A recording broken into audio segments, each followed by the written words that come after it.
ಗಡಿ ಜಿಲ್ಲೆ ಬೀದರ್ನಲ್ಲಿ ಬೆಳಗ್ಗೆಯಿಂದ ಧಾರಾಕಾರವಾಗಿ ಮಳೆ ಸುರಿತಾ ಇದೆ. ಪೌರಾಡಳಿತ ಸಚಿವ ರಹೀಂ ಖಾನ್ ನೋಡಲೇಬೇಕಾದಂತಹ ಸ್ಟೋರಿ ಇದು. ನಿಮ್ಮ ತವರು ಕ್ಷೇತ್ರದ ವಾಹನ ಸವಾರರ ಪರದಾಟವನ್ನ ಒಮ್ಮೆ ನೋಡಿ ನೀವು ಕೂಡ. ಮಳೆಯ ಅಬ್ಬರಕ್ಕೆ ಬೀದರ್ನಲ್ಲಿ ನಾನಾ ಅವಾಂತರಗಳೇ ಸೃಷ್ಟಿಯಾಗಿದ್ದಾವೆ. ಪ್ರತಿ ಸತಿ ಮಳೆ ಬಂದಾಗ್ಲೂ ಕೂಡ ಇದೇ ರೀತಿಯಾದಂತಹ ಅವಾಂತರಗಳು ಸೃಷ್ಟಿಯಾಗ್ತಾ ಇರ್ತವೆ. ಆದ್ರೆ ಯಾವುದೇ ರೀತಿಯಾದಂತಹ ಅಧಿಕಾರಿಗಳು ಈ ಕುರಿತಾಗಿ ಕ್ರಮವನ್ನ ತೆಗೆದುಕೊಂಡಿರಲ್ಲ.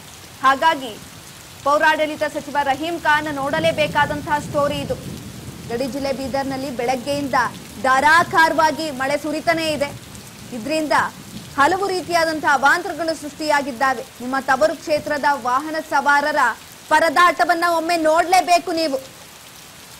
ಈ ರೀತಿಯಾದಂತಹ ಅವಸ್ಥೆಯಿಂದ ಜನರು ಪರದಾಡ್ತಿದ್ದಾರೆ. ಅವಾಂತರಗಳೇ ಸೃಷ್ಟಿಯಾಗಿದ್ದಾವೆ ಮಳೆಯ ಅಬ್ಬರಕ್ಕೆ ಬೀದರ್ ಜಿಲ್ಲೆಯಲ್ಲಿ. ಕಳೆದ 2 ದಿನಗಳಿಂದ ಜಿಟಿ ಮಳೆಯಾಗ್ತಾ ಇತ್ತು.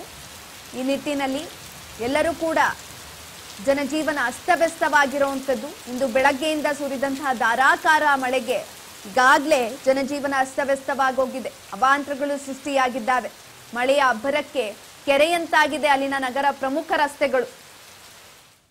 ಪ್ರಮುಖ ರಸ್ತೆಗಳು ಈಗಾಗಲೇ ಕೆರೆಯಂತಾಗಿರುವಂಥದ್ದು ನೀವು ದೃಶ್ಯಗಳಲ್ಲಿ ನೋಡ್ತಾ ಇರಬಹುದು. ಧಾರಾಕಾರವಾಗಿ ಸುರಿದಿರುವ ಮಳೆಯಿಂದಾಗಿ ಈ ರೀತಿಯಾದಂತಹ ಅವಾಂತರಗಳು ಸೃಷ್ಟಿಯಾಗಿದ್ದಾವೆ. ವಾಹನ ಸವಾರರು ಕೂಡ ಪರದಾಟವನ್ನ ನಡೆಸ್ತಾ ಇದ್ದಾರೆ. ಸಂಪೂರ್ಣವಾಗಿ ರಸ್ತೆಗಳು ಜಲಾವೃತಗೊಂಡಿರುವಂಥದ್ದು. ಈ ನಿಟ್ಟಿನಲ್ಲಿ ಪೌರಾಡಳಿತ ಸಚಿವರಾದಂತಹ ರಹೀಂ ಖಾನ್ ನೋಡ್ಲೇಬೇಕು ಈ ಸ್ಟೋರಿನ.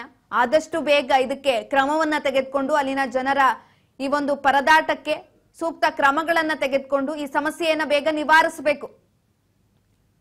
ಪ್ರತಿ ಸತಿ ಮಳೆ ಬಂದಾಗ್ಲೂ ಕೂಡ ಇದೇ ರೀತಿಯಾದಂತಹ ಅವಾಂತರಗಳು ಸೃಷ್ಟಿಯಾಗಿರ್ತವೆ. ಈ ನಿಟ್ಟಿನಲ್ಲಿ ಕೆಲವೊಂದಷ್ಟು ಕ್ರಮಗಳನ್ನ ಮುಂಜಾಗ್ರತೆಯಿಂದ ತೆಗೆದುಕೊಂಡಿರ್ಬೇಕಾಗತ್ತೆ. ಈಗಾಗಲೇ ಹವಾಮಾನ ಇಲಾಖೆ ಕೂಡ ಈ ಕುರಿತಾಗಿ ಕೆಲವೊಂದಷ್ಟು ಸೂಚನೆಗಳನ್ನ ಕೂಡ ಕೊಡುತ್ತೆ. ಆ ನಿಟ್ಟಿನಲ್ಲಿ ಜಿಲ್ಲಾಡಳಿತ ಕೆಲವೊಂದಷ್ಟು ಕ್ರಮವನ್ನ ತೆಗೆದುಕೊಂಡು ಜನರ ಯೋಗಕ್ಷೇಮದ ಬಗ್ಗೆ ಕೂಡ ಚಿಂತನೆ ಮಾಡಬೇಕು. ಆದ್ರೂ ಕೂಡ ಯಾವುದೇ ರೀತಿಯಾದಂತಹ ಕ್ರಮವನ್ನ ತೆಗೆದುಕೊಂಡಿಲ್ಲ. ಹಾಗಾಗಿ ಪೌರಾಡಳಿತ ಸಚಿವರಾದಂತಹ ರಹೀಂ ಖಾನ್ ಈ ಸ್ಟೋರಿಯನ್ನ ನೋಡ್ಲೇಬೇಕು. ನಿಮ್ಮ ತವರು ಕ್ಷೇತ್ರದ ವಾಹನ ಸವಾರರ ಪರದಾಟವನ್ನ ನೀವೊಮ್ಮೆ ನೋಡಿ. ಯಾರು ಕೂಡ ಓಡಾಡೋದಿಕ್ಕಾಗಲ್ಲ ರಸ್ತೆಯಲ್ಲಿ. ಆ ರೀತಿ ಆಗಿದೆ ಅಲ್ಲಿನ ಪರಿಸ್ಥಿತಿ.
ಈಗಾಗಲೇ ಪ್ರಮುಖ ರಸ್ತೆಗಳು ಜಲಾವೃತಗೊಂಡಿರುವಂಥದ್ದು. ಬೀದರ್ ನಗರದ ಗುಂಪಾ ರಸ್ತೆಯಲ್ಲಿ ಈ ರೀತಿಯಾದಂತಹ ಅವಾಂತರಗಳು ಸೃಷ್ಟಿಯಾಗಿದ್ದಾವೆ. ಧಾರಾಕಾರವಾಗಿ ಮಳೆ ಸುರಿತಾ ಇತ್ತು. ಅಕ್ಷರಶಃ ಕೆರೆಯಂತಾಗಿದೆ ಈಗಾಗಲೇ ವಿಶಾಲ ಮಾಟ ರಸ್ತೆ.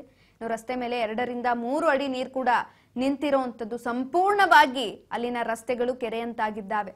ವಾಹನ ಸವಾರರು ರಸ್ತೆಯಲ್ಲಿ ಸಂಚಾರ ಮಾಡೋದಕ್ಕೆ ಪರದಾಟವನ್ನ ಮಾಡ್ತಾ ಇದ್ದಾರೆ. ಹರಸಾಹಸ ಪಟ್ಟು ಸಂಚಾರ ಮಾಡ್ತಿದ್ದಾರೆ ವಾಹನ ಸವಾರರು. ಇನ್ನು ಕಚೇರಿ ಕೆಲಸಗಳಿಗೆ ಮತ್ತು ಶಾಲಾ ಕಾಲೇಜುಗಳಿಗೆ ಹೋಗ್ತಾ ಇರುವಂತವರಂತ ಕತೆ ಅಂತೂ ಕೇಳೋದೇ ಬೇಡ. ಹೈರಾಣಾಗಿದೆ ಅವರ ಜೀವನ.